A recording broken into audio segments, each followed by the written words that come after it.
বাংলাদেশের জান, বাংলাদেশের প্রাণ খ্যাত সাকিব আল হাসানকে তার রাজনৈতিক অবস্থান পরিষ্কার করতে আহ্বান জানিয়েছেন ক্রীড়া উপদেষ্টা আসিফ মাহমুদ। পতিত আওয়ামী লীগ সরকারের মেয়াদে সাংসদ হিসেবেও ছিলেন, একই সাথে ছিলেন বাংলাদেশের জাতীয় ক্রিকেট দলের গুরুত্বপূর্ণ এক প্রাণভ্রমরা হয়ে।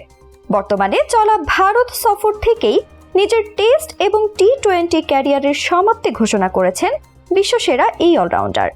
তবে বাংলাদেশের মাটিতে এসে খেলতে নিরাপত্তা চাওয়ার পর যখন বিসিবি থেকে নিরাপত্তা দিতে অস্বীকৃতি জানানো হয়, তারপর থেকে বদলে যায় সাকিবের ক্রিকেটীয় উপাখ্যান। ইতিমধ্যে যখন সাকিবের নামে হয়েছে হত্যা মামলা, তখন দেশে এসে ক্রিকেট খেলবেন নাকি হাজিরা দিবেন আদালতের কাঠগড়ায়, তা ভাবার সময় এসেছে। আর এসব নিয়ে এবার তার রাজনৈতিক অবস্থান পরিষ্কার করার আহ্বান জানিয়েছেন অন্তর্বর্তীকালীন সরকারের ক্রীড়া উপদেষ্টা।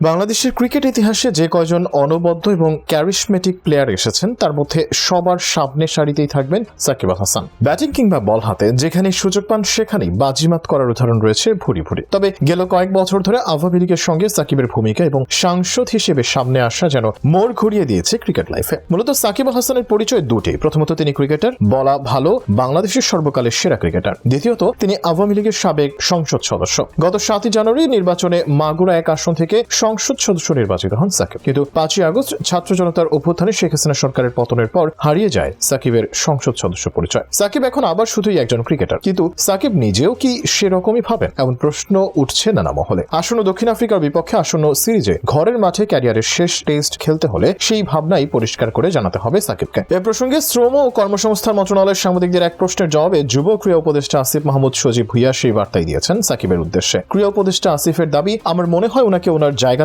পরিষ্কার করা প্রয়োজন। রাজনৈতিক জায়গা থেকে ওনার যে রাজনৈতিক অবস্থান সেটা নিয়ে কথা বলা প্রয়োজন। মাশরাফি বিন মুর্তজা মনে হয় এর মধ্যে সে বিষয়টি নিয়ে কথা বলেছেন। জনগণের পক্ষ থেকে যদি নিরাপত্তার ঝুঁকি থাকে, সে নিরাপত্তা কেউ কাউকে আসলে দিতে পারবে না। শেখ হাসিনাকেও নিরাপত্তা দেওয়া যায়নি, তাকে দেশ ছেড়ে পালাতে হয়েছে। তো সে জায়গা থেকে রাজনৈতিক বিষয়টা সাকিবের পরিষ্কার করা প্রয়োজন বলে আমি মনে করি। এছাড়া খেলোয়াড় হিসেবে সাকিবের নিরাপত্তার প্রসঙ্গে ক্রীড়া উপদেষ্টা জানান, সাকিব আল হাসানের পরিচয় দুইটা, এটা আমাদের মনে রাখতে হবে। খেলোয়াড় হিসেবে একটা পরিচয়, আরেকটা হচ্ছে ওনার রাজনৈতিক পরিচয়। আওয়ামী লীগের প্যানেল থেকে তিনি সংসদ সদস্য নির্বাচন করেছিলেন। মানুষের মধ্যে এই দুইটা নিয়ে মিশ্র প্রতিক্রিয়া রয়েছে। এখন খেলোয়াড় হিসেবে আমাদের একজন খেলোয়াড়কে যতটুকু নিরাপত্তা দেওয়া আমাদের দায়িত্ব, সেটা অবশ্যই আমরা দেব। তিনি দেশে এলে সেটা আমরা দেব। রাষ্ট্রের জায়গা থেকে রাষ্ট্র প্রত্যেক নাগরিককে নিরাপত্তা দিতে বাধ্য এবং সেটা তারা দেবেন। এর কয়েকদিন আগে আদাবর থানায় হওয়া এক হত্যা মামলায় সাকিবকে অভিযুক্ত করা হলেও এ ব্যাপারে সাকিবের প্রতি নমনীয় হওয়ারই ইঙ্গিত দিয়েছেন আসিফ মাহমুদ। ক্রীড়া উপদেষ্টার দাবি, তার নামে যে হত্যা মামলা হয়েছে সেটার বিষয়ে আমরা বলেছি, আইন মন্ত্রণালয়ই বলেছে সংশ্লিষ্টতা না থাকলে নামটা বাদ দেওয়া হবে। তবে রাজনৈতিক পরিচয়ের কারণে যদি সাকিবের উপর দেশের মানুষের ক্ষোভ থাকে, সেই ক্ষোভ সাকিবকেই প্রশমন করতে হবে বলেও মন্তব্য করেছেন ক্রীড়া উপদেষ্টা। এ প্রসঙ্গে তার মন্তব্য,